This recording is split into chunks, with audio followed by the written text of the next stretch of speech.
दोस्तों, डॉक्टर अगर किसी की मौत डिक्लेयर कर दे तब भी बाय एनी चांस वो इंसान जिंदा हो सकता है।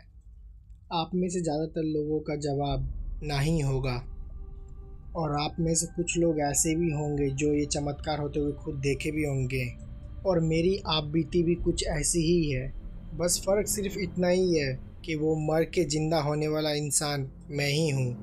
आज से 7 साल करीब पहले मेरा एक भयानक रोड एक्सीडेंट हुआ था, जिससे मेरी बाइक एक 12 पहिए वाली ट्रक से भिड़ गई थी। मेरे हाथ पैर की पूरी हड्डियां टूट चुकी थी और वक्त रहते ही मुझे हॉस्पिटल पहुंचा दिया गया। जब तक मैं होश में था, मैं अपने आप को देख के समझ गया था कि मैं अब नहीं बचूंगा। और हुआ भी ऐसा ही। उसी रात मेरी आंखें हमेशा के लिए बंद हो गई थी।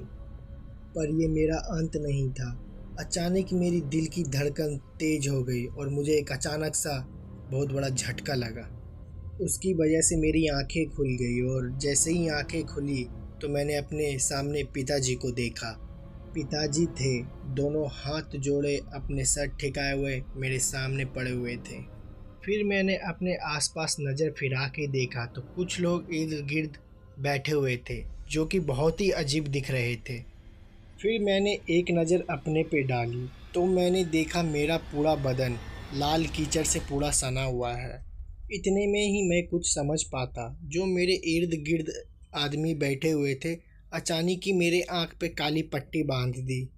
फिर मुझे एक कपड़े में लपेटने लगे और मुझे कुछ महसूस होना भी बंद हो गया था, पर मेरी आंखें खुली हुई थी।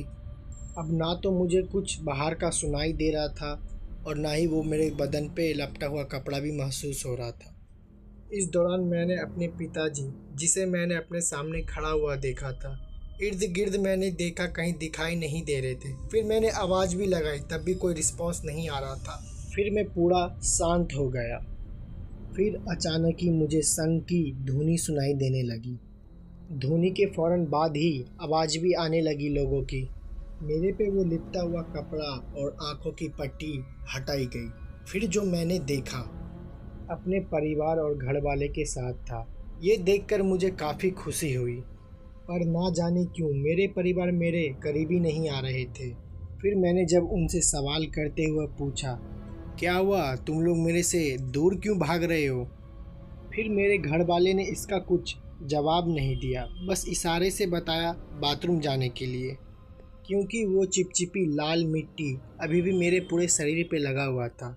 तो मैंने सोचा शायद इसीलिए मेरे घर वाले मेरे करीब आने से कतरा रहे हैं। लिहाजन तुरंत ही फिर मैं नहाने चला गया।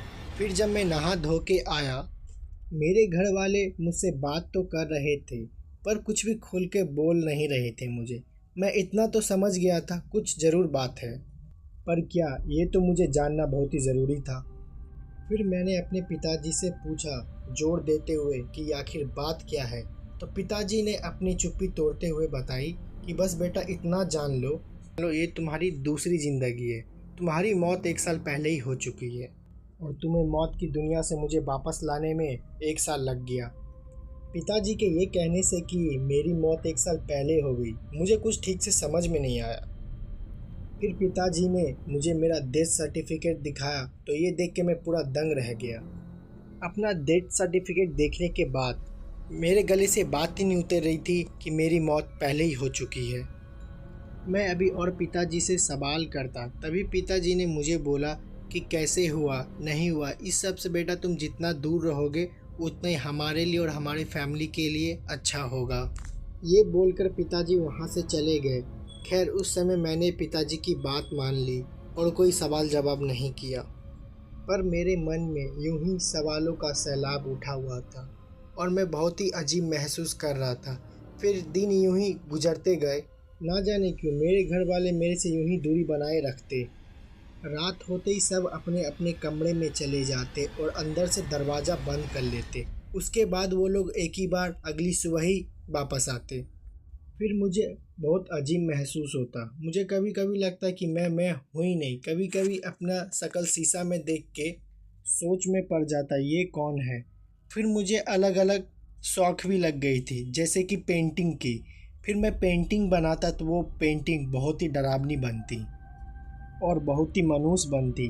क्योंकि उस पेंटिंग में जब भी मैं बनाता किसी न किसी की मौत ही होती रहती है, वो भी बहुत दर्दनाक तरीके से।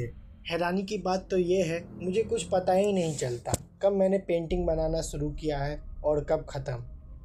पेंटिंग तक तो ठीक था, पर गुजरते वक्त के साथ मेरे साथ एक चीज़ और होने लगी। दरअसल एक सुबह जब मेरी आंख खुली तो मैंने देखा अपने बिस्तर पे नहीं, कब्रिस्तान के किसी कब्र पे लेटा हुआ हूँ। अपने आप को उस कब्र पे लेटा हुआ देखकर मैंने ज़ोर से चीखा और गिरते पड़ते उस कब्रिस्तान से पहले बाहर भागा। फिर जाकर मेरा शरीर मेरे काबू में आया। फिर मैंने जैसे ही बाहर इधर उधर देखा तो मुझे एक बस स्टॉप दिखाई दिया जहाँ कुछ लोग मौजूद थे। फिर मैंने जाके उन लोगों से पूछा कि कौन सी जगह है, तो उन्होंने बताया कि ये हसरंगाबाद है। आज से पहले कभी भी इस जगह के बारे में मैंने नहीं सुना था। फिर मैंने उनसे पूछा कि यहाँ से सरौली कितना दूर है, तो उन्होंने बताया कौन सा सरौली। तो उन्होंने इस पे सवाल करते हुए पूछा, मक्के वाला या बिरौदा वाला सरौली की बात कर रहे हो आप? बिरौदा वाला नाम सुन के मैंने बोला, हाँ हाँ, बिरौदा वाला ही सरौली। हाँ, मैं उसकी ही बात कर रहा हूँ, पर वो तो यहाँ से 350 किलोमीटर की दूरी पे है। इसके लिए तो आपको बस सामियाने से मिलेगी, नहीं तो आप ढोचकी रेलवे स्टेशन से ट्रेन भी पकड़ सकते हो। पूर्वैया एक्सप्रेस शाम के 7 बजे जाती है। दोस्तों, ये जानने के बाद मैंने ढोचकी पहुंचा और ढोचकी से वापस ट्रेन ले ली। और दोस्तों, मेरा मन बहुत आसान था, क्योंकि ये कोई मामूली बात नहीं था। अपने घर से 350 किलोमीटर कोई कब्रिस्तान में पहुंच जाना, और सबसे बड़ी बात, मुझे कुछ याद भी नहीं था कि क्या हुआ मेरे साथ। पर मुझे इतना ज़रूर पता था, इस सब के बारे में पिताजी ज़रूर जानते होंगे। फिर जैसे ही मैं अपने घर गया, पर देखा सूरज ढल चुका था और रात हो गई थी। पिताजी अपने कमरे की गेट लगा के सो चुके थे, और मुझे पूरा अंदाज़ा था कि गेट ढकाने के बाद भी पिताजी गेट नहीं खोलेंगे। फिर मैंने गेट ढकाया, बहुत ही आवाज़ भी लगाई, पर पिताजी का कोई भी आवाज़ नहीं आया और ना ही कुछ रिस्पॉन्स किए। फिर वहीं मैं दरवाज़ा पीटते पीटते आंखों में आंसू लिए बैठ गया था, और मुझे बहुत ही तकलीफ़ हो रहा था। एक तो यहाँ पे मेरे साथ ऐसी घटना हो रही थी, और एक परिवार का ऐसा रूप रंग देख के मुझे बहुत ही दर्द हो रहा था। खैर, मेरे आंसू के साथ रात भी गहराते गई, और मेरे आंखों पे भी भारीपन सा लगने लगा था, और बार बार आँख के पलक झपकते ही नींद मुझे अपने आहोश में ले रही थी। और मुझे इस बात का ज़्यादा डर था, कहीं मैं सो गया तो कहीं फिर से मैं उस कब्रिस्तान में न पहुंच जाऊं। इसलिए डर की वजह से मैं अपनी पथरीली हुई आंखों से पूरी रात गुजार दिया। फिर सुबह होते ही पिताजी ने गेट खोला और मुझे देख के रो पड़े और बोले, ये सब जो हो रहा है बेटा, मेरे वजह से ही हो रहा है। काश उस टाइम मैंने उस आदमी की बात नहीं मानी होती। तुझे जिंदा करने के बजाय जिम्मेदार पिता के वजह से अंतिम संस्कार करके तुझे विदा कर दिया होता। बेटा, तू इस धरती पे जो है, ये धरती है ही नहीं तेरी। ये सब पिताजी की बात सुनकर मुझे कोई भी हैरानी नहीं हुई, क्योंकि मेरे साथ जो हो रहा था इंसानों की सोच से कोसों दूर था। और इतना तो मैं समझ गया था कि ये जो धरती है इंसानों की तो नहीं है। ये सब पिताजी बोलकर फिर अपने कमरे के अंदर चले गए और गेट बंद कर दिए, और बोले, बेटा तू यहाँ से कहीं दूर चला जा और दोबारा यहाँ कभी लौट के मत आना। ये सुनकर फिर से मैं जिंदा मर गया। आखिरकार एक परिवार ही तो था जिससे मुझे थोड़ी सी उम्मीद थी, पर पिताजी ने भी ऐसा कह दिया। फिर मैं अपने आँख में आंसू लेते हुए उस दहलीज से निकल गया। पर जाना कहाँ था ये तो मुझे पता ही नहीं था। कुछ दूर जाते ही मैं सड़क से जा रहा था, तभी कोई एक इंसान मेरे से टकरा के जोर से चिल्लाने लगा, भूत भूत भूत भूत। फिर जैसे मेरी नज़र उस इंसान पे पड़ी जो मुझे देख के भूत भूत चिल्ला रहा था, फिर मैंने उसका कान पकड़ा और कान पकड़ के मरोड़ते हुए बोला, साले तू सुधरेगा नहीं, आते ही मस्करी करना शुरू कर दिया तू। और वो इंसान और कोई नहीं, मेरे ही कॉलेज का दोस्त वरुण था। फिर वो एकदम सा चुप हो गया। फिर मुझे बताया कि वो एक्सीडेंट में तू 1 साल पहले मर गया था। हम सब तेरे अंतिम संस्कार में भी पहुँचे थे। ये अलग बात है कि तेरे अंतिम संस्कार में आए सभी लोगों को अचानक ही तेरे पिताजी ने वापस चले जाने को कहा, और सबको बोला ज़रूरत नहीं है ये तमाशा देखने के लिए, और ऐसे व्यवहार के कारण तभी सभी कोई चले गए। पर मुझे अभी भी यकीन नहीं हो रहा है कि तू अभी भी ज़िंदा है। इतना तो मैं समझ चुका था कि मैं सच में मर चुका हूँ, पर दिक्कत की बात तो ये थी, वो एक्सीडेंट के अलावा मुझे और कोई बात याद ही नहीं थी क्या हुआ था मेरे साथ। फिर मैंने सारी बात वरुण को बताई। वरुण को भी सुन के होश उड़ गए, पर वरुण को पूरा विश्वास था जो मेरे साथ हुआ था। हकीकत में तो कोई मरता हुआ आदमी भी कभी भी विश्वास नहीं करेगा, क्योंकि वरुण ने मुझे जिंदा भी देखा था और मरते हुए भी देखा था। खैर, ये सब सुनने के बाद वरुण ने अपने मुझे साथ में चलने को कहा। फिर मेरे मन में ये भी आ रहा था मैं कहाँ जाऊँ नहीं जाऊँ। फिर हालांकि मैं वरुण के साथ चलने लगा। हम उसके घर जा रहे थे। चलते चलते वरुण को अचानक एक रास्ते पे एक भुड़के वाली औरत दिखाई दी। फिर वरुण ने उसको देख के अचानक से बोला, हाँ हाँ मुझे याद आया, तेरे अंतिम संस्कार पे जब मैं पहुंचा था तेरे घर, तो तेरे पिताजी को एक भुड़के वाली से अकेले साइड में बात करते हुए सुना था। और वो भुड़का काला नहीं था, नीले रंग का था वो भुड़का। वरुण की ये बात सुन के मैं सोच में पड़ गया कि भुड़के वाली कौन थी और पिताजी उससे अकेले में क्या बात कर रहे थे हाथ जोड़ के। बढ़ते सवालों के साथ मैं वरुण के घर पहुंचा और उसके घर पे जाके खाना खाने लगा। खाना पीना करके मैं वहीं साइड में बैठ गया और वरुण को भी कोई काम से बाहर जाना पड़ा और आस्ते आस्ते मेरी आंख फिर से भारी होने लगी। मैं सोना तो नहीं चाहता था, पर नींद पे मेरा काबू नहीं रहा और मेरी आंख लग गई। और जैसे ही आंख खुली, जिस बात का मुझे डर था वही हुआ और मेरी आंखें फटी की फटी रह गई। मैं वही कब्रिस्तान में जाके लेटा हुआ था, पर इस बार मैं उस कब्र पे सोया हुआ नहीं था। इस बार उस कब्र को मैं खोद रहा था और ये देख के मैं काफ़ी डर गया और ज़ोर से चीखा और पीछे भागा तो मैं उसी भुड़के वाली को देखा, नीले भुड़के में जो थी। वो मुझे देख के बोली, मर जाओ। इतना में ही मैं कुछ समझ पाता, तभी मैं कब्र पे गिर गया। फिर जो हुआ दोस्तों मेरे साथ उस रात, आपके रोंगटे खड़े हो जाएंगे सुन के। अगर आप ये जानना चाहते तो बने रहे हमारे चैनल पे। ये घटना ऑफिसर मॉरिन के साथ घटी है अमेरिकन नेशनल पार्क में। तो अब आगे की घटना मैं आपको ऑफिसर मॉरिन की पॉइंट ऑफ व्यू से बताऊंगा। हमें उस बच्चे को ढूंढते हुए लगभग 3 दिन से ज़्यादा हो गए थे। हमारी टीम में ज़्यादा लोग नहीं थे। हम जंगल के जिस हिस्से में उसको ढूंढ रहे थे उस हिस्से में पहले कोई भी नहीं गया है। हमें कुछ उम्मीद भी नहीं थी कि हमें उसके यहाँ पे होने की कुछ निशान भी मिलेगी। जहाँ से वो गायब हुआ था वहाँ से वो जंगल का एरिया करीबन 15 किलोमीटर दूर है और वो यहाँ पे क्या करने आया इसके बारे में हम लोग कुछ भी अनुमान नहीं लगा पा रहे थे।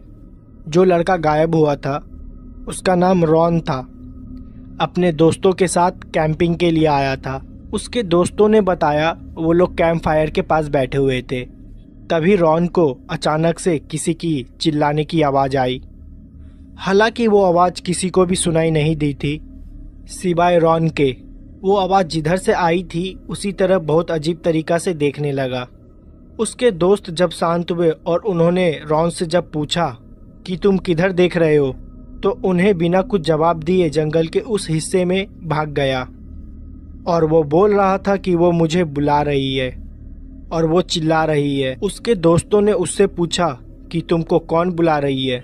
वो उसका जवाब बिना दिए ही बहुत ही तेज़ी से भाग गया। उसको रोकने की उन्होंने बहुत कोशिश की, तब तक रॉन गायब हो चुका था। पलक झपकते ही अचानक से वो कहाँ गायब हो गया था किसी को कुछ समझ में नहीं आ रहा था। रॉन के दोस्तों ने भी अपनी टॉर्च लेके उस डायरेक्शन में ढूंढने की बहुत कोशिश की, लेकिन ऐसा हुआ जैसा कि रॉन हवा हो गया हो। काफ़ी देर तक रॉन को ढूंढने के बाद जब वो नहीं मिला, उसके दोस्तों ने फॉरेस्ट ऑफिसर को इन्फॉर्मेशन दी। तभी हमारी सर्च करने वाली टीम वहाँ पे पहुँची। हमने दिए गए सारी डिटेल्स को कलेक्ट किया और लगातार उसी डायरेक्शन में बढ़ते रहे जहाँ पर आखिरी बार उसके दोस्तों ने उसको जाते हुए देखा था। रॉन की उम्र करीब 27 साल की थी और वो गोरा था और उसकी हाइट करीबन 6 फीट की थी। और ये बात बहुत ही ताजुब की थी कि मेरी हाइट भी उसी की तरह थी। हाँ, बस वो मेरे से कुछ साल छोटा था, लेकिन फिर भी मेरी और उसकी डिटेल्स मिल रही थी। शुरुआत में जब हम लोग ने 2 दिन उसको ढूंढा तो वो नहीं मिला। फिर हमने स्टेफर्ड डॉग्स मंगाए और वो लगातार उसी डायरेक्शन में भागे जा रहे थे जिस तरफ रॉन भागते हुए गया था। करीबन 10 किलोमीटर बाद जंगल के उस एरिया में पहुंच गए जहां पे हमें जाना मना था। दरअसल हम वहां पे कभी नहीं गए थे क्योंकि वो जंगल का काफ़ी घना एरिया था जिसको अभी कई फॉरेस्ट ऑफिसर ने एक्सप्लोर नहीं किया था। ये घटना 1990 की है। उस वक्त तो उतने डीप में कोई जाता भी नहीं था।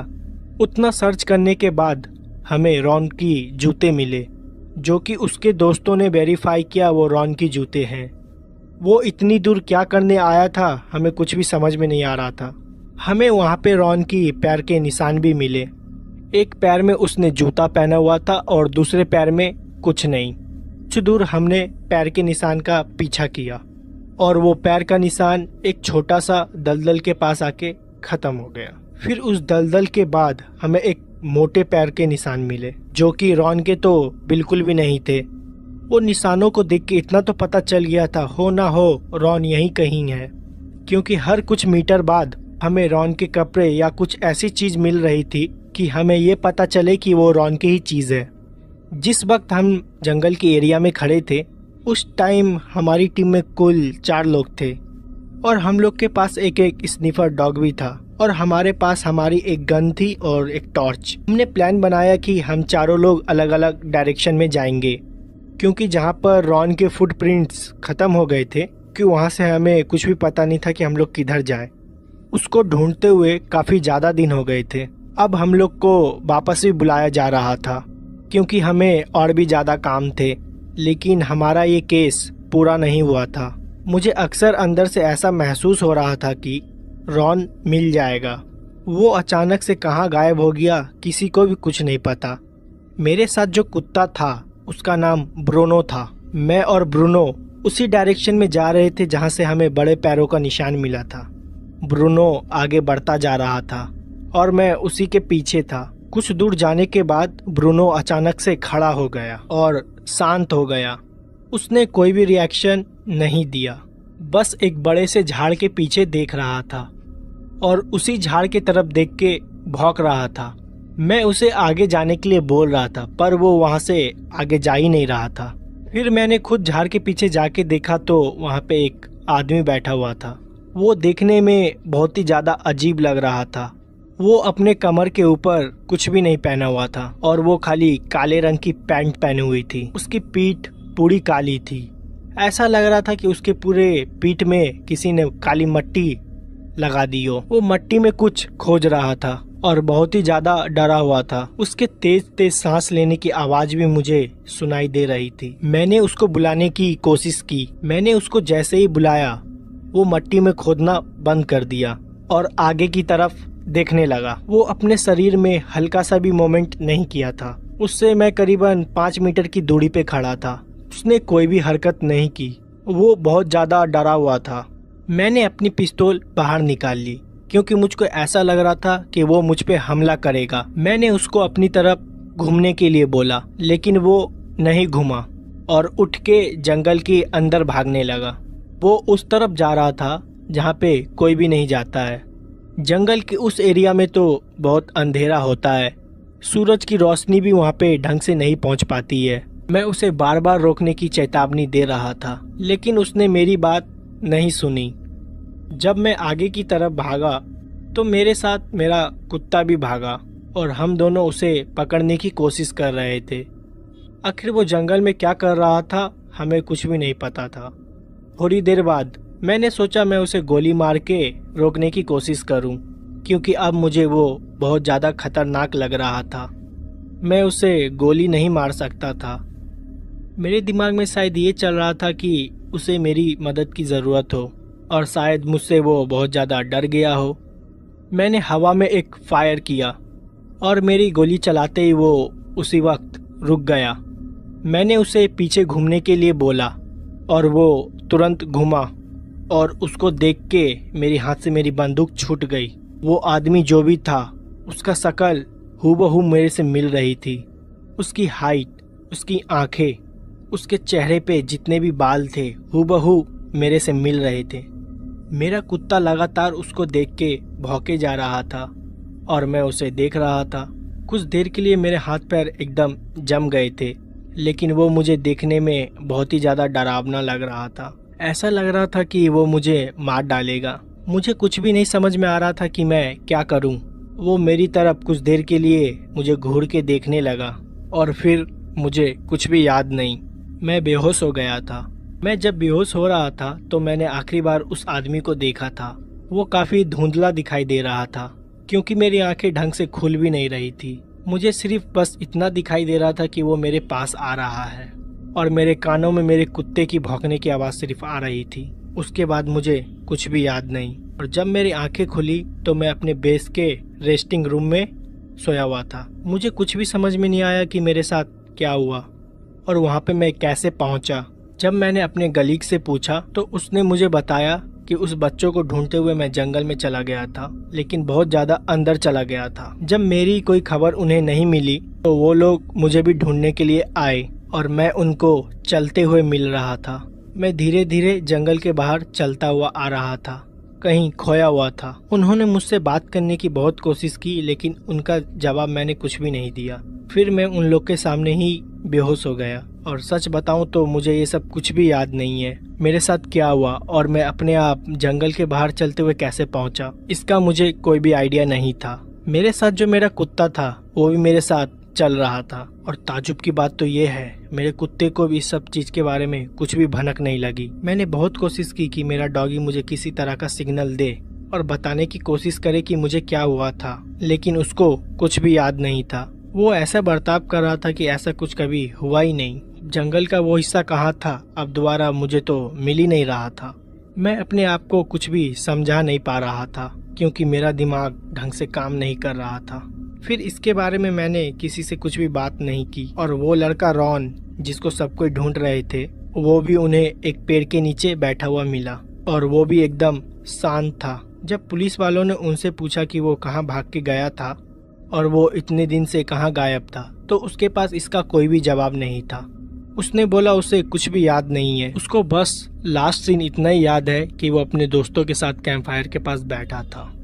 तभी उसको अचानक से कोई आवाज़ सुनाई दी और अपनी तरफ बुला रही थी और वो फिर उस आवाज़ के पीछे भागते हुए चला गया। हम लोग के साथ क्या हुआ, हम दोनों के पास इसका कोई भी जवाब नहीं था और ये मेरी ज़िंदगी का सबसे खतरनाक रेस्क्यू था। इसके बारे में मैं किसी को कुछ भी बता नहीं सकता था वरना लोग मुझे पागल समझते और मेरी नौकरी में भी कुछ दिक्कत आ सकती थी और इस राज को मैंने राजी रखा। ये घटना ऑफिसर मॉरिन के साथ घटी है अमेरिकन नेशनल पार्क में। तो अब आगे की घटना मैं आपको ऑफिसर मॉरिन की पॉइंट ऑफ व्यू से बताऊंगा। हमें उस बच्चे को ढूंढते हुए लगभग 3 दिन से ज़्यादा हो गए थे। हमारी टीम में ज़्यादा लोग नहीं थे। हम जंगल के जिस हिस्से में उसको ढूंढ रहे थे उस हिस्से में पहले कोई भी नहीं गया है।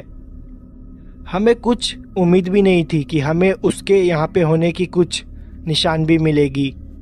जहाँ से वो गायब हुआ था वहाँ से वो जंगल का एरिया करीबन 15 किलोमीटर दूर है और वो यहाँ पे क्या करने आया इसके बारे में हम लोग कुछ भी अनुमान नहीं लगा पा रहे थे। जो लड़का गायब हुआ था उसका नाम रॉन था। अपने दोस्तों के साथ कैंपिंग के लिए आया था। उसके दोस्तों ने बताया वो लोग कैंप फायर के पास बैठे हुए थे। तभी रॉन को अचानक से किसी की चिल्लाने की आवाज़ आई। हालांकि वो आवाज़ किसी को भी सुनाई नहीं दी थी सिवाय रॉन के। वो आवाज़ जिधर से आई थी उसी तरफ बहुत अजीब तरीक़ा से देखने लगा। उसके दोस्त जब शांत हुए और उन्होंने रॉन से जब पूछा कि तुम किधर देख रहे हो तो उन्हें बिना कुछ जवाब दिए जंगल के उस हिस्से में भाग गया और वो बोल रहा था कि वो मुझे बुला रही है और वो चिल्ला रही है। उसके दोस्तों ने उससे पूछा कि तुमको कौन बुला रही है। वो उसका जवाब बिना दिए ही बहुत ही तेज़ी से भाग गया। उसको रोकने की उन्होंने बहुत कोशिश की, तब तक रॉन गायब हो चुका था। पलक झपकते ही अचानक से वो कहाँ गायब हो गया था किसी को कुछ समझ में नहीं आ रहा था। रॉन के दोस्तों ने भी अपनी टॉर्च लेके उस डायरेक्शन में ढूंढने की बहुत कोशिश की, लेकिन ऐसा हुआ जैसा कि रॉन हवा हो गया हो। काफ़ी देर तक रॉन को ढूंढने के बाद जब वो नहीं मिला उसके दोस्तों ने फॉरेस्ट ऑफिसर को इन्फॉर्मेशन दी। तभी हमारी सर्च करने वाली टीम वहाँ पे पहुँची। हमने दिए गए सारे डिटेल्स को कलेक्ट किया और लगातार उसी डायरेक्शन में बढ़ते रहे जहाँ पर आखिरी बार उसके दोस्तों ने उसको जाते हुए देखा था। रॉन की उम्र करीब 27 साल की थी और वो गोरा था और उसकी हाइट करीबन 6 फीट की थी। और ये बात बहुत ही ताज्जुब की थी कि मेरी हाइट भी उसी की तरह थी। हाँ, बस वो मेरे से कुछ साल छोटा था, लेकिन फिर भी मेरी और उसकी डिटेल्स मिल रही थी। शुरुआत में जब हम लोग ने 2 दिन उसको ढूंढा तो वो नहीं मिला। फिर हमने स्टेफर्ड डॉग्स मंगाए और वो लगातार उसी डायरेक्शन में भागे जा रहे थे जिस तरफ रॉन भागते हुए गया था।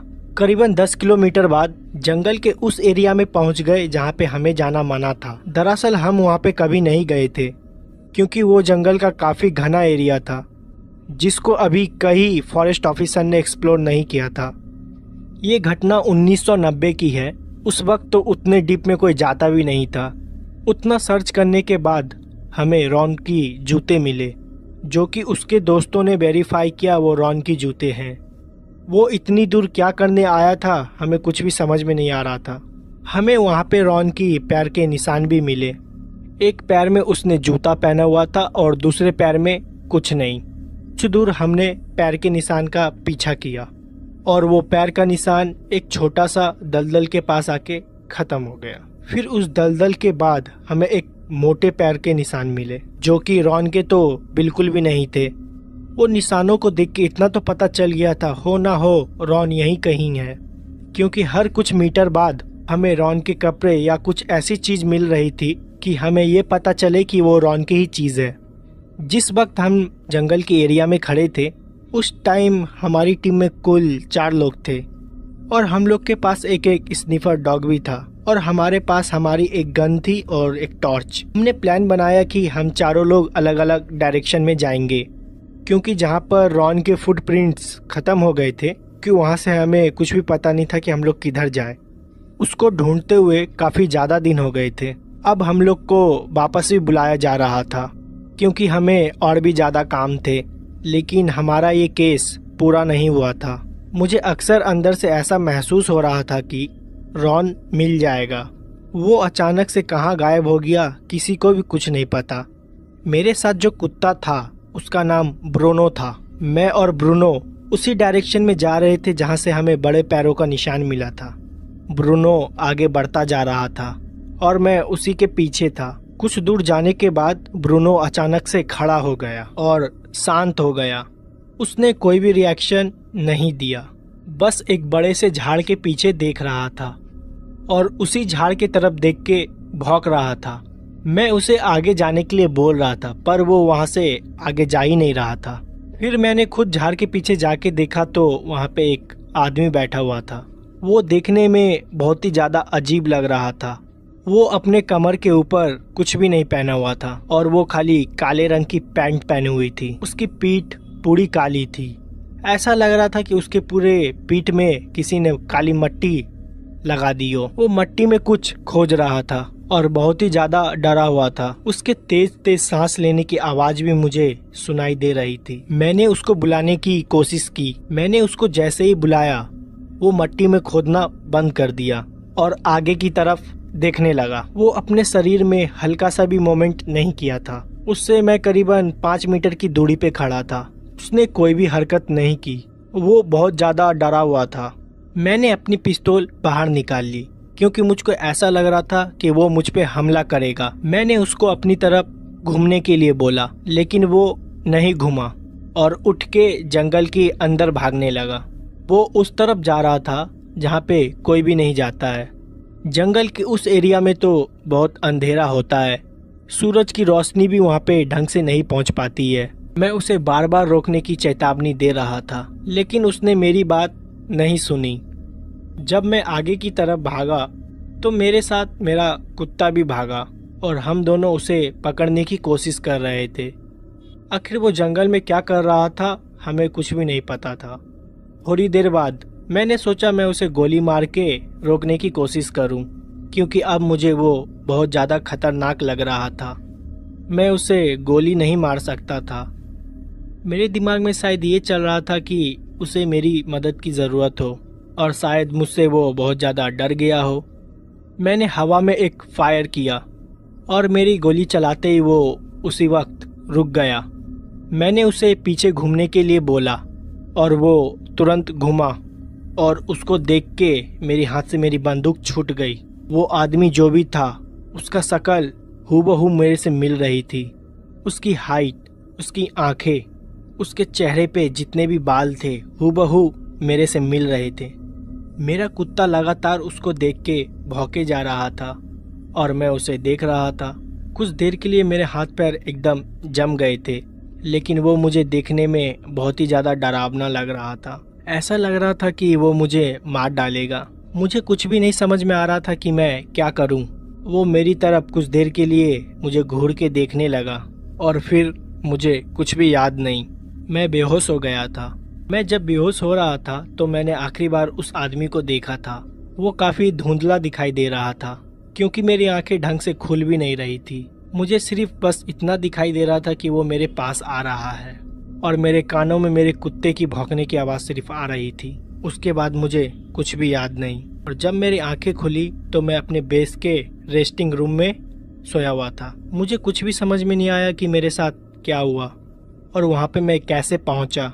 जब मैंने अपने कलीग से पूछा तो उसने मुझे बताया कि उस बच्चों को ढूंढते हुए मैं जंगल में चला गया था, लेकिन बहुत ज़्यादा अंदर चला गया था। जब मेरी कोई खबर उन्हें नहीं मिली तो वो लोग मुझे भी ढूंढने के लिए आए और मैं उनको चलते हुए मिल रहा था।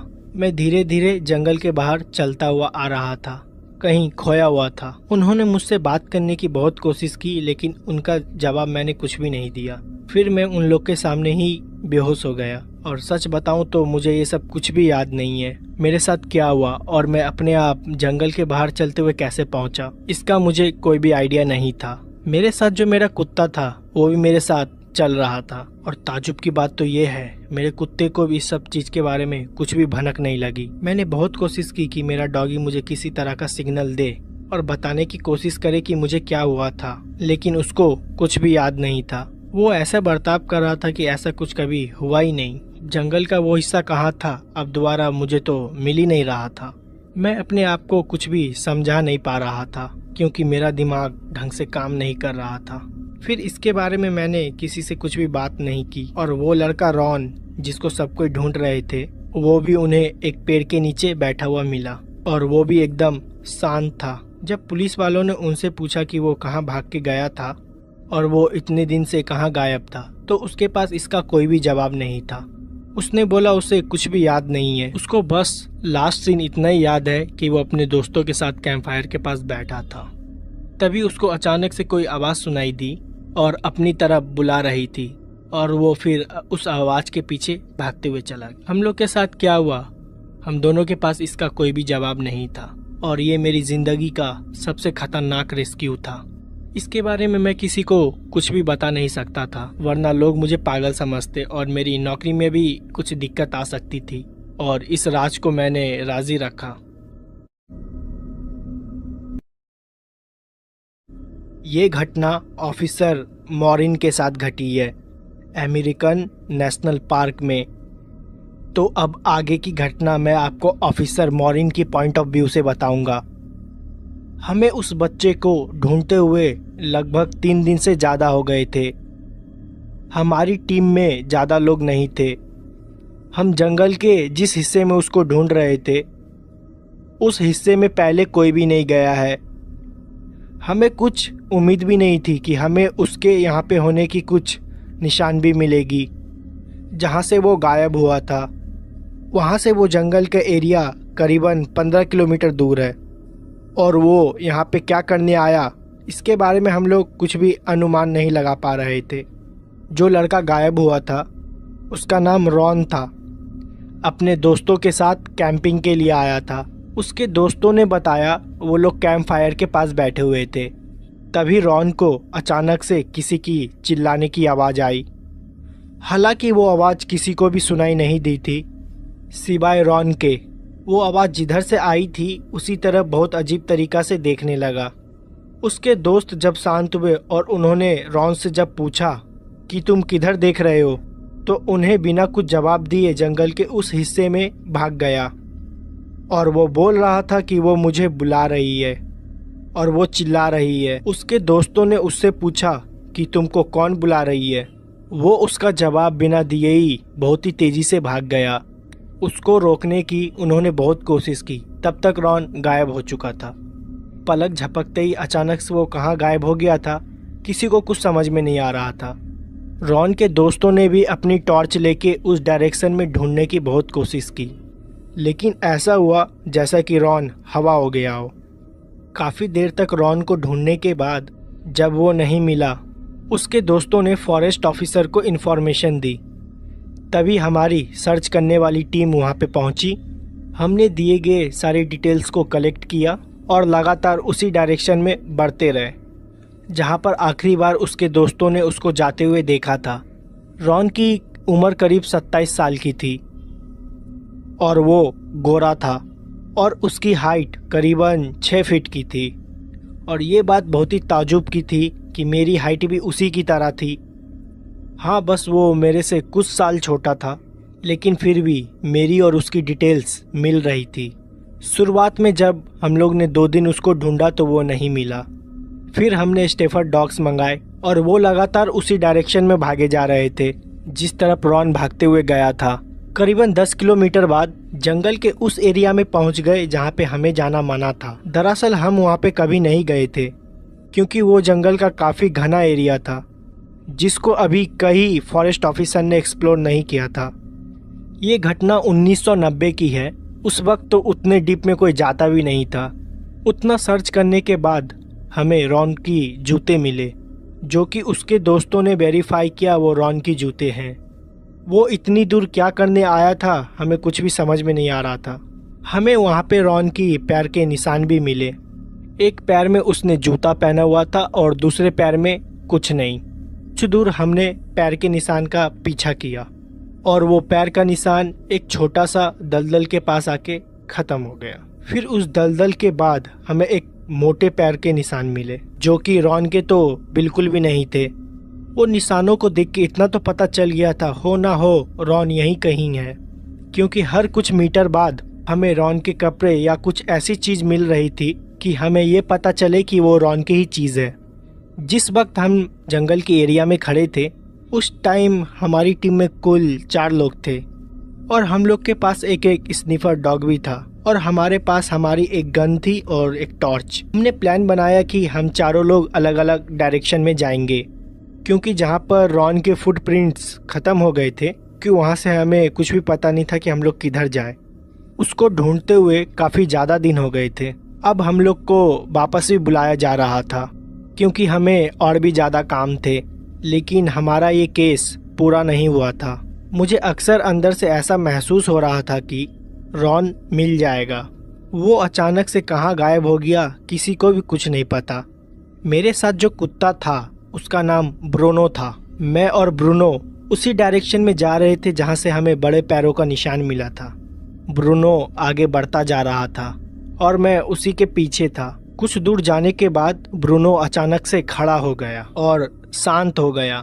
उसने कोई भी रिएक्शन नहीं दिया, बस एक बड़े से झाड़ के पीछे देख रहा था और उसी झाड़ की तरफ देख के भौंक रहा था। मैं उसे आगे जाने के लिए बोल रहा था पर वो वहाँ से आगे जा ही नहीं रहा था। फिर मैंने खुद झाड़ के पीछे जाके देखा तो वहाँ पे एक आदमी बैठा हुआ था। वो देखने में बहुत ही ज़्यादा अजीब लग रहा था। वो अपने कमर के ऊपर कुछ भी नहीं पहना हुआ था और वो खाली काले रंग की पैंट पहनी हुई थी। उसकी पीठ पूरी काली थी। ऐसा लग रहा था कि उसके पूरे पीठ में किसी ने काली मट्टी लगा दी हो। वो मट्टी में कुछ खोज रहा था और बहुत ही ज़्यादा डरा हुआ था। उसके तेज तेज सांस लेने की आवाज़ भी मुझे सुनाई दे रही थी। मैंने उसको बुलाने की कोशिश की। मैंने उसको जैसे ही बुलाया वो मट्टी में खोदना बंद कर दिया और आगे की तरफ देखने लगा। वो अपने शरीर में हल्का सा भी मूवमेंट नहीं किया था। उससे मैं करीबन 5 मीटर की दूरी पे खड़ा था। उसने कोई भी हरकत नहीं की। वो बहुत ज़्यादा डरा हुआ था। मैंने अपनी पिस्तौल बाहर निकाल ली क्योंकि मुझको ऐसा लग रहा था कि वो मुझ पे हमला करेगा। मैंने उसको अपनी तरफ घूमने के लिए बोला, लेकिन वो नहीं घूमा और उठ के जंगल के अंदर भागने लगा। वो उस तरफ जा रहा था जहाँ पे कोई भी नहीं जाता है। जंगल के उस एरिया में तो बहुत अंधेरा होता है। सूरज की रोशनी भी वहाँ पे ढंग से नहीं पहुँच पाती है। मैं उसे बार बार रोकने की चेतावनी दे रहा था, लेकिन उसने मेरी बात नहीं सुनी। जब मैं आगे की तरफ भागा तो मेरे साथ मेरा कुत्ता भी भागा और हम दोनों उसे पकड़ने की कोशिश कर रहे थे। आखिर वो जंगल में क्या कर रहा था हमें कुछ भी नहीं पता था। थोड़ी देर बाद मैंने सोचा मैं उसे गोली मार के रोकने की कोशिश करूं, क्योंकि अब मुझे वो बहुत ज़्यादा खतरनाक लग रहा था। मैं उसे गोली नहीं मार सकता था। मेरे दिमाग में शायद ये चल रहा था कि उसे मेरी मदद की ज़रूरत हो और शायद मुझसे वो बहुत ज़्यादा डर गया हो। मैंने हवा में एक फायर किया और मेरी गोली चलाते ही वो उसी वक्त रुक गया। मैंने उसे पीछे घूमने के लिए बोला और वो तुरंत घूमा और उसको देख के मेरे हाथ से मेरी बंदूक छूट गई। वो आदमी जो भी था उसका शक्ल हूबहू मेरे से मिल रही थी। उसकी हाइट, उसकी आंखें, उसके चेहरे पे जितने भी बाल थे हूबहू मेरे से मिल रहे थे। मेरा कुत्ता लगातार उसको देख के भौंके जा रहा था और मैं उसे देख रहा था। कुछ देर के लिए मेरे हाथ पैर एकदम जम गए थे, लेकिन वो मुझे देखने में बहुत ही ज़्यादा डरावना लग रहा था। ऐसा लग रहा था कि वो मुझे मार डालेगा। मुझे कुछ भी नहीं समझ में आ रहा था कि मैं क्या करूं। वो मेरी तरफ कुछ देर के लिए मुझे घूर के देखने लगा और फिर मुझे कुछ भी याद नहीं। मैं बेहोश हो गया था। मैं जब बेहोश हो रहा था तो मैंने आखिरी बार उस आदमी को देखा था। वो काफ़ी धुंधला दिखाई दे रहा था क्योंकि मेरी आंखें ढंग से खुल भी नहीं रही थी। मुझे सिर्फ बस इतना दिखाई दे रहा था कि वो मेरे पास आ रहा है और मेरे कानों में मेरे कुत्ते की भौंकने की आवाज़ सिर्फ आ रही थी। उसके बाद मुझे कुछ भी याद नहीं और जब मेरी आंखें खुली तो मैं अपने बेस के रेस्टिंग रूम में सोया हुआ था। मुझे कुछ भी समझ में नहीं आया कि मेरे साथ क्या हुआ और वहाँ पे मैं कैसे पहुँचा। जब मैंने अपने गलीग से पूछा तो उसने मुझे बताया कि उस बच्चों को ढूंढते हुए मैं जंगल में चला गया था, लेकिन बहुत ज़्यादा अंदर चला गया था। जब मेरी कोई खबर उन्हें नहीं मिली तो वो लोग मुझे भी ढूंढने के लिए आए और मैं उनको चलते हुए मिल रहा था।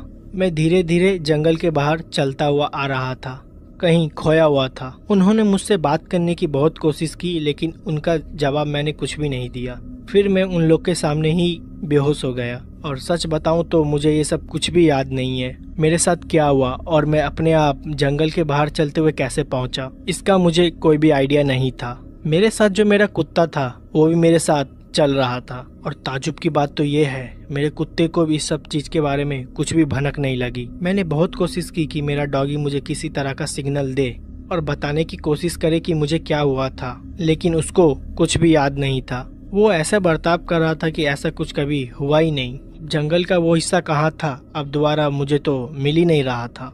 मैं अपने आप को कुछ भी समझा नहीं पा रहा था क्योंकि मेरा दिमाग ढंग से काम नहीं कर रहा था।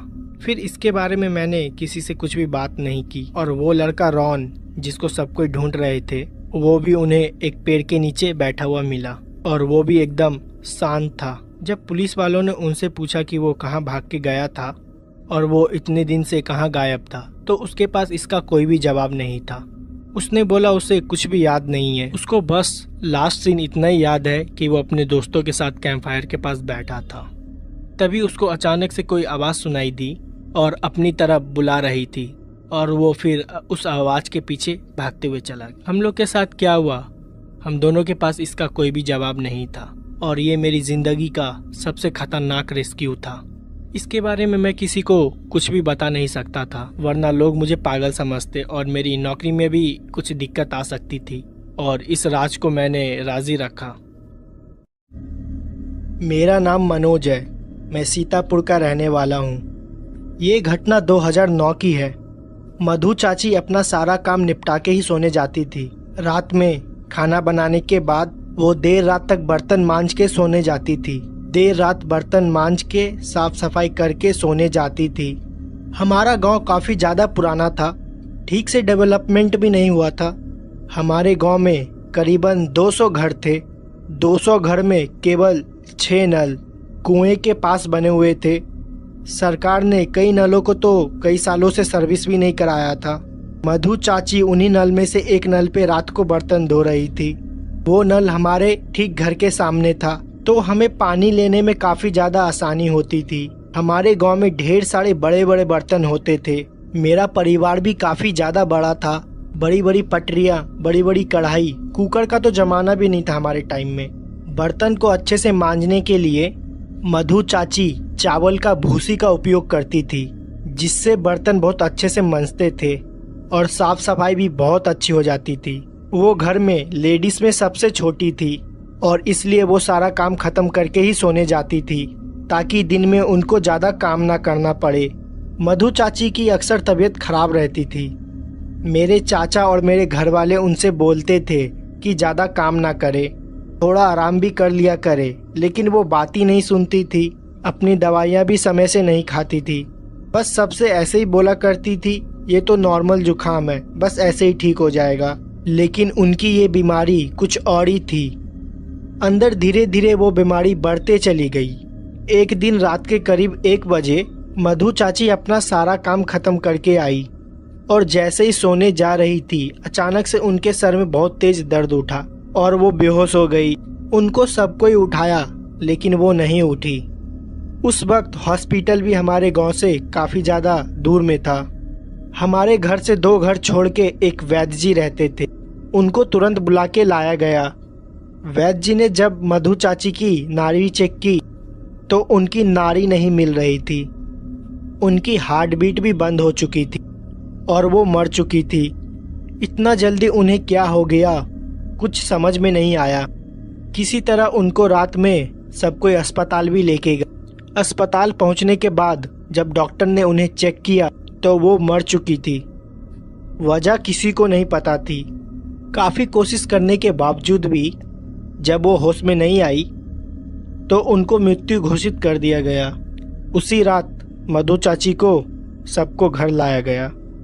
घर लाने से पहले उनके शरीर को एक गाड़ी में रखा गया था, जो कि शायद लाश ले जाने को काम आती थी। वो वही हॉस्पिटल के पास मिले थे। उनके मृत्यु शरीर को उस गाड़ी में रखने के बाद उसी में चाचा भी बैठ गए थे और मेरे पापा भी। ड्राइवर गाड़ी चला रहा था। गांव के कुछ और लोग थे जो अपने मोटरसाइकिल से आ रहे थे। गाड़ी उसी वक्त रास्ते में चल रही थी। उस वक्त बारिश भी काफ़ी तेज होने लगी थी और मौसम भी थोड़ा ख़राब चल रहा था। अस्पताल से करीब हमारा घर करीब 11 किलोमीटर का था। वो लोग गाड़ी से आ रहे थे। जिस गाड़ी में मधु चाची का मृत्यु शरीर था, उस गाड़ी का टायर थोड़ी दूर आते जंगल में पंक्चर हो गया। दरअसल वो जंगल नहीं था, वो हमारे गांव का आम का बाग था। उस बाग में कई लोगों को पेड़ थे, कई लोग वहीं पे जाया करते थे जब उन्हें फल या किसी अन्य चीज़ की ज़रूरत पड़ती थी। उस गाड़ी का टायर वही बाग के साइड में पंक्चर हुआ था। वहाँ पे ढेर सारे मृत्यु शरीर भी जलाए जाते थे। वो इलाका हमारे गांव का थोड़ा पहाड़ी इलाका था। गांव के अंदर आने से पहले वही इलाका से होके आना पड़ता था, जो कि काफ़ी ज़्यादा बेकार चीज़ थी, क्योंकि हमारे गांव में जब भी कोई शुभ चीज़ होती थी, किसी के यहाँ बच्चा पैदा हुआ या किसी की शादी हुई, तो उसी एरिया से होके ही आना पड़ता था। गांव वाले ने कई बार उस रास्ते को बंद करने की भी सोची, लेकिन कभी किसी को मौका ही नहीं मिला। लोग उसी रास्ते से लगातार आना जाना किया करते थे, इसलिए इस चीज़ को सब कोई भूल गए। गाड़ी पंक्चर होने के बाद गाड़ी के ड्राइवर ने टायर को चेंज किया। बारिश बहुत तेज हो रही थी, उसको टायर चेंज करने में थोड़ा समय लग गया। गांव के बाकी लोग जो बाइक से आ रहे थे वो थोड़ा पीछे ही रुक गए थे, क्योंकि बारिश बहुत ज़्यादा तेज हो रही थी। उस वक्त उस बाग में मेरे चाचा, मेरे पापा और ड्राइवर और मधु चाची की मृत्यु शरीर ही थी। किसी तरह टायर को चेंज किया। टायर चेंज करने से पहले ही पापा ने ऐसा महसूस किया गाड़ी के ऊपरी हिस्से पे कोई बैठा हुआ है। उनको कोई काली परछाई दिखाई दी, लेकिन उन्होंने इस बात पे ज़्यादा ध्यान नहीं दिया, क्योंकि उस वक्त चाचा काफ़ी ज़्यादा परेशान थे, तो उन्हें संभालना ज़्यादा ज़रूरी था। उस वक्त ही गाड़ी को बारिश में हमारे घर ले जाया गया। मुझे आज भी साफ साफ याद है, मैं जग रहा था जब वो गाड़ी आई। पापा और चाची की शरीर को उतार रहे थे। मम्मी ने मुझे अंदर भेज दिया था, लेकिन तभी मम्मी ने मुझे घर भेज दिया। लेकिन मैं खिड़की से सब कुछ साफ साफ देख रहा था। उनके शरीर को उतार के जमीन पे रखा गया और बगल में ही तनके को सुलगा दिया गया, क्योंकि बगल में धुआं रहे और आग जलती रहे। कहते हैं मृत्यु शरीर के पास हमेशा आग जलती रहना चाहिए और लोहे का भी सामान कुछ रखा रहना चाहिए, नहीं तो नकारात्मक आत्माएं शरीर के अंदर प्रवेश करने की कोशिश करती है। बारिश काफ़ी ज़्यादा तेज हो रही थी। पूरा गांव एकदम ज़्यादा शांत था। इसके वजह से तो आधा गांव अपने घर से बाहर भी निकल के नहीं आया था। चाची का शरीर बरामदे में ही रखा हुआ था। अभी भी उसमें कोई क्रिया नहीं की गई थी, क्योंकि घर के कई लोगों को संदेश भेज दिया गया था। उनको भी आने में थोड़ा समय लगने वाला था। बारिश की वजह से उनको कोई साधन भी नहीं मिल रहा था। उस वक्त घर में मैं, मम्मी, पापा, चाचा और हमारे दादाजी ही थे। हम सब लोग जग रहे थे और उनका शरीर बरामदे में ही रखा हुआ था। बारिश बहुत ज़्यादा तेज हो रही थी और बादल भी बहुत गरज रहे थे। बादल की गरज और हल्की फुल्की रोशनी चाची के मृत्यु शरीर पर पड़ रही थी, जो कि पुराने डबल बेड के चादर से ढका हुआ था। एक एक करके धीरे धीरे सब कोई सोने लगे। चाचा जग रहे थे। चाचा पूरी रात चाची के बगल में ही बैठे रहे। काफ़ी ज़्यादा थकान हो रही थी उनको, जो कि उनके चेहरे पे साफ साफ झलक रही थी। पापा ने चाचा को जाके बोला कि वो थोड़ी देर आराम कर ले, क्योंकि कल बहुत काम करना है। अगर वो जगते रहेंगे तो उनकी भी तबीयत खराब हो जाएगी। चाचा सो नहीं रहे थे, लेकिन पापा ने ज़बरदस्ती उनको सोने के लिए भेज दिए। वो कर भी क्या सकते थे। पूरा घर एकदम शांत था और पूरे गांव में किसी कुत्ते भौंकने की भी आवाज़ नहीं आ रही थी। बस दो आवाज़ ही सुनाई दे रही थी, बारिश की और बादल की गरज। इसके अलावा और कुछ सुनाई नहीं दे रहा था। सब कुछ एकदम शांत था। किसी को पता भी नहीं चला। बारिश की कुछ बौछारें इतनी तेज थी, वो चाची के मृत्यु शरीर तक गिर रही थी और उनके बगल में जो जलता हुआ गोबर का उपला यानी कि कंधा रखा हुआ था, उस पर भी जाके गिर रही थी। कुछ देर बाद वो जो उपला जल रहा था, पानी की वजह से बुझ गया और वहाँ पे धुआं होना बंद हो गया और आग एकदम शांत हो गई। दादाजी सो गए थे। मम्मी भी मेरे बगल में ही सो रही थी, लेकिन मुझे नींद नहीं आ रही थी। चाचा भी आराम कर रहे थे। उनको भी कुछ समझ में नहीं आ रहा था, इसलिए वो अपने कमरे में जाके चुपचाप बैठे हुए थे। पापा चाची के मृत्यु शरीर के पास ही बैठे हुए थे।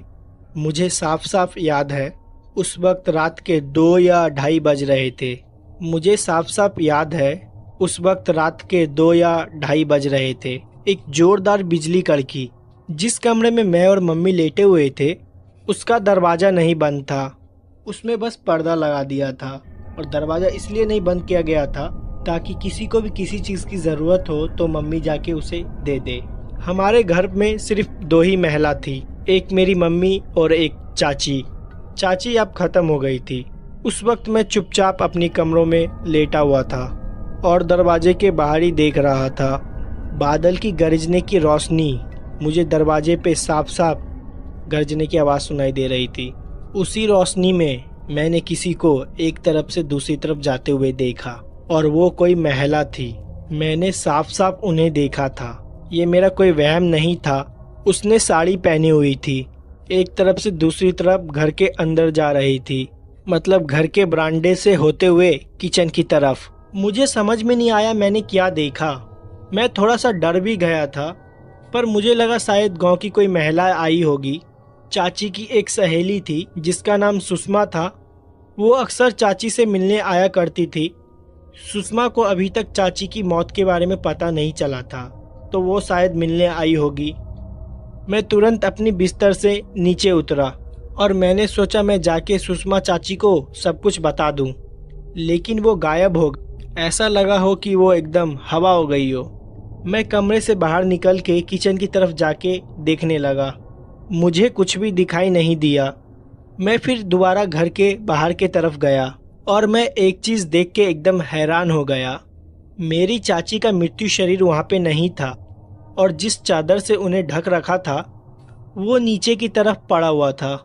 जिस तसले में गोबर के उपले जल रहे थे उसमें पानी भरा हुआ था और मेरे पिताजी वहीं पे बगल में कुर्सी पे बैठे हुए सो गए थे। दादाजी अपने कमरे में सो रहे थे और मम्मी भी अपने कमरे में सो रही थी और चाचा जी ने अपने कमरे के दरवाजे को अंदर से बंद किया हुआ था। उस वक्त पूरे घर में मैं ही जग रहा था। हमारे घर में छत की ओर जाने के लिए एक सीढ़ियाँ हैं। वो सीढ़ियाँ चारों तरफ मोटी मोटी दीवारों से घिरी हुई है। उसमें ज़्यादा रोशनी भी नहीं जाती है, लाइट भी नहीं थी, अंधेरा भी काफ़ी ज़्यादा था। छत पे जाने के लिए जब मैं उन सीढ़ियों से गुजरता हूँ तो ऐसा लगता है कि कोई अंधेरे कमरे से गुजर रहा हूँ। मुझे छत के ऊपर से छत की दरवाज़ा खुलने की आवाज़ आई। हमारे यहाँ का किचन का एरिया जहाँ पे सब कोई ज़मीन पे बैठ के खाते हैं उसके ऊपर कोई भी छत नहीं है। वहाँ से डायरेक्ट आसमान से पानी चबूतरे पे ही गिरता है। मैं अपने आप को उन पानी को बूंदों से बचाते हुए सीढ़ियों की तरफ गया। मैंने सोचा कि मैं सीढ़ियों की तरफ जाऊं। जैसे ही 2 सीढ़ियाँ चढ़ के अंधेरे की तरफ घूमा मुझे ऐसा महसूस हुआ कि उन सीढ़ियों पे कोई बैठा हुआ है। मुझे अंधेरे में साफ साफ दिखाई दे रहा था कि कोई अंधेरे में है। सीढ़ियों के ऊपर का दरवाज़ा खुला हुआ था। उनसे मुझे चमकती हुई परछाई से मुझे साफ साफ दिखाई दे रहा था वो कोई औरत थी। मैं समझ गया था वो कोई और नहीं, चाची ही है, क्योंकि उनका शरीर वहाँ पे नहीं था। मैं बहुत ज़्यादा डर गया था। मैं उन्हें देखते ही ज़ोर ज़ोर से चिल्लाने लगा। वो बहुत ज़्यादा अजीब लग रही थी। मेरी ही आंखों के सामने सीढ़ियों पे बैठ के मुझे घूर रही थी और पीछे चमकती हुई बिजली मुझे आज तक याद है। उनको देखते ही मैं ज़ोर ज़ोर से चिल्लाने लगा और सीढ़ियों से नीचे उतर आया। मैं किचन के सामने उसी चबूतरों से भागते हुए जा रहा था जहाँ पर पूरा पानी चबूतरे के ऊपर पड़ा हुआ था। मैं वहाँ पे फिसल गया और जाके सीधा चाचा के कमरे से लड़ा। मेरी चिल्लाने की आवाज़ सुनकर पापा सीधा उठ गए और मम्मी भी उठ गई। चाचा भी अपने कमरे से तुरंत बाहर आए। उन्होंने देखा मैं ज़मीन पे गिरा हुआ हूँ। पापा का जैसे ही आँख खुला पापा ने देखा चाची का शरीर वहाँ पे नहीं है। वो सब लोग भागते हुए मेरे पास आए तो मैंने उन्हें बताया कि चाची ऊपर सीढ़ियों के पास बैठी हुई है। मैं जैसे ही सबको ये बात बताई सब एकदम हैरान हो गए। पापा और चाचा तुरंत सीढ़ियों की तरफ भागते हुए गए। उन्हें वहाँ पे कोई भी नहीं दिखा, लेकिन सीढ़ियों के ऊपर का दरवाज़ा एकदम खुला हुआ था। दोनों लोग छत पे गए और वो देख के हैरान हो गए। चाची का शरीर छत के बीच में ही पड़ा हुआ था, बारिश में भीग रहा था और उनके पूरे कपड़े खुले हुए थे। ऐसा लग रहा था कोई उनके शरीर में घुस के ये सब हरकत कर रहा है। बाल पूरे बिखरे हुए थे, मुंह खुला हुआ था और आंखें एकदम पत्थर की हो गई थी और पलट गई थी। उस दृश्य को देख के पापा और चाचा बहुत ज़्यादा डर गए थे। उनकी हिम्मत नहीं हो रही थी कि वो लोग शरीर के पास जाए, लेकिन किसी तरह ऊपर का नाम लेते हुए वो लोग चाची के शरीर के पास गए। उन्होंने चाची का शरीर को हिलाने की कोशिश की। चाचा को लग रहा था शायद वो अभी भी जिंदा है और उठकर खड़ी हो जाएगी, लेकिन ऐसा कुछ भी नहीं हुआ।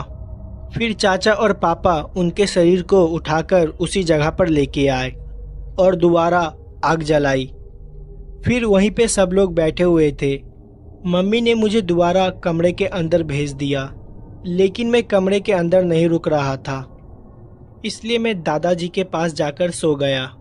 कुछ देर बाद बारिश भी बंद हो गई और सुबह के 4 बज गए थे। गांव में सब कोई जल्दी उठ जाते हैं और धीरे धीरे पूरे गांव को पता चल गया कि चाची अब नहीं रही है। घर के सामने भीड़ लगना चालू हो गई। फिर चाची का अंतिम क्रियाक्रम भी किया गया और रात को जो ये घटना हम लोग के साथ घटी थी, इसको लेके चाचा और पापा ने किसी को कुछ नहीं बताया। वापस आके दोबारा रात को उसी तरह हम लोग सब एक साथ बैठे हुए थे और आपस में बात कर रहे थे जो भी कल हम लोग के साथ घटा वो आखिर हुआ क्यों और आगे ऐसी कोई अजीब सी घटना ना घटे, इसका उपाय भी ढूंढने लगे। पापा ने सबको ये बताया उस रात जब जंगल में गाड़ी खराब हो गई थी तो उनको एक अजीब सी परछाई भी गाड़ी के ऊपर नजर आई थी। हो सकता है कि वो कोई आत्मा हो या कोई भूत प्रेत हो, जो कि हो सकता है कि चाची के मृत्यु शरीर के अंदर घुस गया हो और उसने अपनी जगह बना ली हो। सब लोग ने यही अनुमान लगाया था कि उस रास्ते से हम लोग को कोई भी मृत्यु शरीर लेके नहीं आना चाहिए था, और वही हुआ भी, जिसका डर था। खैर, फिर चाची के शरीर को वहीं पे जलाया गया जहाँ पर वो गाड़ी खराब हुई थी। हो सकता है वो आत्मा वहीं पे चाची के शरीर से बाहर निकल के चली गई हो। 13 दिन के बाद घर में पूजा पाठ हुई और पूरे घर को दोबारा शुद्ध किया गया। ऐसी फिर कोई भी घटना हमारे घर में दोबारा नहीं घटी, लेकिन उस दिन से दोबारा मुझे अपने ही घर में डर लगने लगा। फिर जब मैंने अपनी 12वीं पास की, फिर मैं पढ़ाई के लिए अपने शहर आ गया, और ये जो घटना हमारे घर में घटी थी वो रात मैं अपने जीवन में कभी भी भुला नहीं पाऊंगा। मेरा नाम आदिल है। ये घटना 2012 की है। काफ़ी अजीब घटना थी ये। 2012 में मेरे पास कोई भी मोटरसाइकिल नहीं थी। मेरी अब्बू की तबीयत बहुत ज़्यादा खराब थी और नानी की भी तबीयत खराब थी। अम्मी को नानी के पास जाना था। अब्बू साइकिल चला नहीं सकते थे, इसलिए उन्होंने अपनी जगह मुझे भेजा था। मैं जैसे तैसे मम्मी को नानी के वहाँ पे छोड़ के वापस आ रहा था। इतनी भी शाम नहीं हुई थी कि मुझको रास्ता ना दिखाई दे या मुझे टॉर्च की जरूरत पड़े। मैं अपने घर वापस लौट रहा था। जिस रोड से मैं अपने घर को वापस जा रहा था, उसी के बगल से कच्ची रोड भी गई हुई थी। हमारा खेत बाकी लोग से एकदम अलग था। वहाँ पे हमारे खेत थे और अलग पीछे था। मेन रोड से मुझे मेरे खेत में जाने के लिए 500 मीटर एक्स्ट्रा चलना पड़ता है। पता नहीं मेरे दिमाग में क्या आया, मैं अपने खेत को देखने के लिए चला गया। मैंने सोचा कि मैं एक राउंड मार दूं। आमतौर पर रात को वहाँ पे जानवर आके फसलों को खराब कर दिया करते थे, इसलिए मैंने सोचा कि सारे फसलों को एक बार मैं दोबारा जाके देख लूं। अंधेरा ज्यादा नहीं हुआ था, लेकिन मैं जब रोड से लेके खेत तक गया, सूरज हल्का फुल्का डूब चुका था। मैं अपनी खेत को साफ साफ देख सकता था और वहाँ पे सारी फसलें ठीक ठाक बोई हुई थी। मेरे खेत के एकदम पीछे साइड में तभी मैंने ध्यान दिया, एक काली परछाई है, वो झुकी हुई थी और झुक झुक के धीरे धीरे आगे बढ़ रही थी। उस परछाई को देख के मुझे साफ साफ पता चल रहा था कि वो कोई जानवर की परछाई है। यहाँ पर मैं खड़ा हुआ था, वहीं पे मैंने अपने साइकिल खड़ी की और जोर जोर से चिल्लाने लगा, लेकिन वो वहीं पे टहल रहा था। मुझे लगा ये फसलों को खराब कर देगा। आमतौर पर जानवर आवाज़ सुनकर भाग जाते हैं, और मैंने अपने साइकिल को वहीं पे खड़ी की और परछाई के पास जाने लगा। मैंने सोचा अगर वो जानवर बड़ा होगा तो मैं उसे मार के भगा दूंगा, क्योंकि वो फसलों को खराब कर रहा था। उस टाइम मैंने अपने हाथ में एक भारी सी ईंट पकड़ रखी थी। मैं अकेला था, पर कोई भी नहीं था। मैं खेत के एकदम पीछे साइड में गया तो परछाई वहीं पे खड़ी हो गई। जब मैं उस परछाई के पास वहाँ पहुँचा और मैं साफ साफ उसे देख सकता था। जब वो परछाई रुकी, उसकी और मेरी करीबन दूरी 10 मीटर की थी। कुछ अजीब सी ही परछाई थी, वो कोई जानवर नहीं था। फिर मेरे आंखों के सामने परछाई 2 गुना बड़ी हो गई। पहले तो वो झुक के चल रही थी, मैं उसके आर पार भी देख सकता था। वो एक काली बड़ी परछाई थी। वो परछाई धीरे धीरे मेरे तरफ आने लगी। मैं कुछ कर भी नहीं पा रहा था। मैंने सोचा मेरे हाथों में जो ईंट मैं पकड़ा हुआ हूँ उसके तरफ फेंक दूं, लेकिन मेरे हाथ पैर भी काम नहीं कर रहे थे। ऐसा लग रहा था कि मेरे हाथ पैर बुरी तरह से जम गए हैं। वो परछाई धीरे धीरे मेरे पास आ रही थी। मुझे समझ नहीं आ रहा था ये मुझे क्या हुआ। मेरे गले से आवाज़ तक नहीं निकल रही थी। वहाँ से भागना चाह रहा था, लेकिन मैं भाग भी नहीं पा रहा था। फिर कुछ देर बाद मेरे पैरों में जैसे कि जान आ गई हो। मैं दोबारा अपनी साइकिल की तरफ भागा। साफ साफ उस चीज़ को महसूस कर सकता था कि परछाई भी मेरे पीछे ही भाग रही है। जैसे तैसे अपनी साइकिल के पास पहुंचा। मैंने अपने साइकिल को पकड़ने की कोशिश की। जैसे अपनी साइकिल पकड़ी, मेरी साइकिल हवा में उड़ गई। साइकिल हवा में 1 मीटर दूर पीछे जाके गिर गई। लग रहा था मेरी साइकिल को किसी ने उठा के जोर से फेंक दिया हो, लेकिन वहाँ पर मुझे कोई भी नज़र नहीं आ रहा था। इतना ज़्यादा डर गया था कि मैंने अपनी साइकिल को वहीं पे छोड़ दिया, रोड की तरफ चिल्लाते हुए भागने लगा। ऐसा महसूस भी हो रहा था कि मेरे पीछे कोई भाग रहा है। किसी ने मेरे कंधे को छूने की कोशिश की है। मैं मेन रोड के पहुंचा, पे ही जाके नीचे बैठ गया। तभी लोग वहां से आ जा रहे थे। जान पहचान के एक दोस्त थे, उन्होंने मुझे देख लिया। उन्होंने उसी वक्त अपनी साइकिल रोकी और मेरी हालत के बारे में पूछा। मैं उन्हें सब चीज़ बताई। मुझे दोबारा बताया कि हम लोग जाके वहाँ देखते हैं। मुझे दोबारा बोला चल के वहाँ पे दोबारा देखते हैं। पर मेरी हिम्मत नहीं जुटी जाने की। मैंने उससे बोला कि वो मुझे घर छोड़ दे। उन्होंने कहा ठीक है। अब्बू की भी तबीयत ख़राब थी और दवाई भी देनी थी। जब मैं अब्बू के पास पहुंचा तो वो सो रहे थे। उन्होंने देखा कि मैं पैदल आया हूं। उन्होंने मुझसे साइकिल के बारे में पूछा।